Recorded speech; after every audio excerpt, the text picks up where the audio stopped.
Hi friends, welcome to Chhatrapati Shivaji Naidu YouTube channel. ఈరోజు అయితే మీకు ఒక కొత్త అంశాన్ని అయితే మీ ముందుకైతే తీసుకురాబోతున్నాను.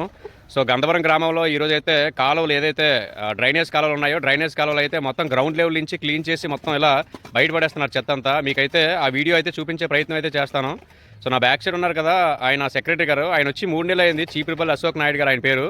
సో ఆయనతో కూడా మాట్లాడించే ప్రయత్నం అయితే చేస్తాను. ఎందుకంటే గంధవరం గ్రామంలో లాస్ట్ 50 years నుంచి చాలా ఏళ్ళుగా చాలామంది సెక్రటరీలు మారాడు, కానీ ఈ విధంగా చేసే ఆయన అయితే మనకు ఫస్ట్ టైం అయితే నేను చూస్తున్నాను. నాకే ఆశ్చర్యం అనిపించి ఈ వీడియో అయితే మన యూట్యూబ్ ఛానల్లో అప్లోడ్ చేయడం జరుగుతుంది. ఇక్కడ ఏం చేస్తున్నారు అన్నది మీకు మన ఈ వీడియోలో చూపించడం జరుగుతుంది.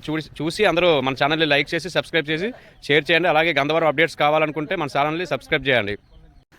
ఈయనే మనకి కొత్తగా వచ్చినటువంటి సెక్రటరీ గారు, చీపురుపల్లి అశోక్ నాయుడు గారు.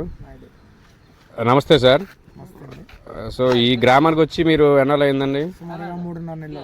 3.5 నెలలు. అంటే ఈ 3.5 నెలల్లో మీరు చాలా స్పీడ్గా వర్క్ చేస్తున్నారని నాకే ఆశ్చర్యంగా అనిపించింది. సో గంధవరం గ్రామంలో అడుగుపెట్టిన తర్వాత గ్రామం గురించి మీకు ఎలా అనిపించింది? అలాగే ఇక్కడ సిస్టమ్ అది ఎలా నడుస్తుంది సచివాలయంలో? సిస్టమ్ అంతా బాగానే ఉందండి. కాకపోతే ఈ ట్రైన్స్ గట్రా కొన్ని సమస్యలు ఉన్నాయి. ఆ సమస్యలను ఐడెంటిఫికేషన్ చేసి ప్రతిరోజు ఉదయం 6 గంటలకు వచ్చి స్నేహితులందరినీ ఈదులాంటి తిప్పడం అయితే మొదలు పెట్టాను. ప్రజలందరికీ కూడా అలవాటు చేశాను చెత్త అంతా రోడ్ల మీద వేయకుండా ఉండడానికి. అలాగే కాలువలు కూడా నీట్గా చేయించి మొత్తం అంతా పండగకి మన పడితలంపల్లి పండగ ఉత్సవాలకి అలా ఊరినంతా కూడా చాలా పరిశుభ్రంగా ఉంచాలని చెప్పేసి మా సర్పంచ్ గారు మేము కూడా నిర్ణయం తీసుకోవడం జరిగింది. దానిలో భాగంగానే ఎక్కడ ఏ కాలంలో కూడా పూడికి తీయకుండా మొత్తం పూడికి ఉండకుండా తీసేయడం జరుగుతుంది. మొత్తం గ్రౌండ్ లెవెల్కి అయితే తీసేస్తాం. అలాగే ప్రజలు ఎవరు కూడా ఇకపైన కూడా ఎవరు కాలువలో మట్టి వేయకుండా మా సేపర్లు ఖచ్చితంగా ప్రతిరోజు ఉదయం లేదా 2 రోజులకు ఒకసారి ఖచ్చితంగా వస్తారు. మీ చెత్త అంతా కూడా మా సేపర్లకు ఇస్తే వాళ్ళంతా తీసుకెళ్ళి డంపింగ్ యార్డ్లో మేము తడి చెత్త పొడి చెత్తను తయారు చేయడం జరుగుతుంది.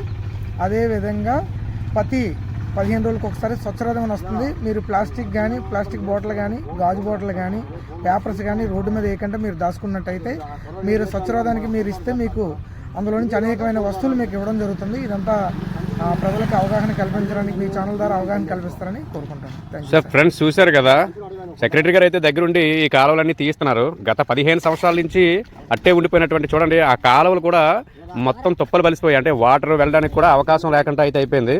సో అటువంటి సిచ్యువేషన్లో ఉన్నటువంటి ఈ డ్రైనేజ్ సిస్టమ్ని ఇప్పుడైతే మారుస్తున్నారు. సో గత కొన్నేళ్ళుగా ఇది ఇట్నే ఉండిపోయింది. చాలామంది సెక్రటరీలు వచ్చారు, మారిపోయారు. కానీ ఈయన సర్పంచ్ గారు ఈయన మాట్లాడుకొని ఈ నిర్ణయం అయితే తీసుకోవడం జరిగింది. చూస్తున్నారు కదా, కాలువలు అయితే చాలా చక్కగా నీట్గా శుభ్రపరుస్తున్నారు. ఎందుకంటే ప్రజలకి కొంత అవగాహన కల్పించాలి. మనం చేసిన తర్వాత ప్రజలకి మన అవగాహన కల్పించాలని అతనైతే పూనుకొని మొత్తం అయితే పని అయితే చేస్తున్నారు. ఈ విధంగా చూడండి, అంటే ఈరోజు ఇక్కడే కాదు, అంటే ఎంటైర్ గ్రామంలో ఈ చివరి సచివాలయం మొదలుకొని లాస్ట్ వరకు కూడా ఈ కాలువలు అయితే తీసి మళ్ళీ రిటర్న్లో బోత్ సైడ్స్ ఉన్నటువంటి కాలువలు అయితే శుభ్రపరుస్తున్నారు.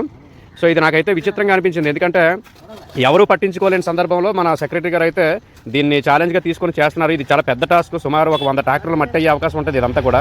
సో బయట నుంచి మనుషులు తీసుకొచ్చి చేయించడం అనేది నిజంగా విచిత్రంగా అనిపిస్తుంది, ఆశ్చర్యకరం.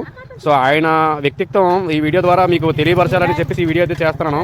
సో ఆయనకి మనందరూ సపోర్ట్ చేసి ఆయన చెప్పినట్టు మన గ్రామ ప్రజలందరూ కూడా నడుచుకుంటే సో మన గ్రామాన్ని అయితే ఇంకా అభివృద్ధి చేసి చూపిస్తారు. ఇటువంటి వ్యక్తులు మనకి గ్రామానికి రావడం చాలా మన అదృష్టం అనేది చెప్పాలి. ఎందుకంటే కాలువలు శుభ్రంగా ఉంటేనే మనకి ఎటువంటి అనారోగ్య సమస్యలు అనేవి రావు. అటువంటిది ఈ కాలువలన్నింటినీ శుభ్రపరిచి ఎటువంటి ఇబ్బందులు లేకుండా ప్రజలకి అన్ని విధాలుగా సౌకర్యాలు అయితే కల్పిస్తున్నారు. ఇంకా ఇదే కాదు, సో చాలా కార్యక్రమాల్లో ఈయనైతే దగ్గరుండి ఆయన ఎన్ని విధాలుగా ప్రజలకి అండగా ఉండాలి అన్ని విధాలుగా చేసుకుని వస్తున్నారు.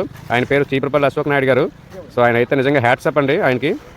సో మన ప్రజలందరూ కూడా ఇటువంటి మంచి కార్యక్రమాలకి సపోర్ట్ చేసి ఏదైనా చిన్న గ్రామాల్లో చిన్న సభలకి ఆయనకి సపోర్ట్గా ఉంటే ఇంకా మంచి కార్యక్రమాలు చేయడానికి అయితే అవకాశం ఉంటుంది. Thank you.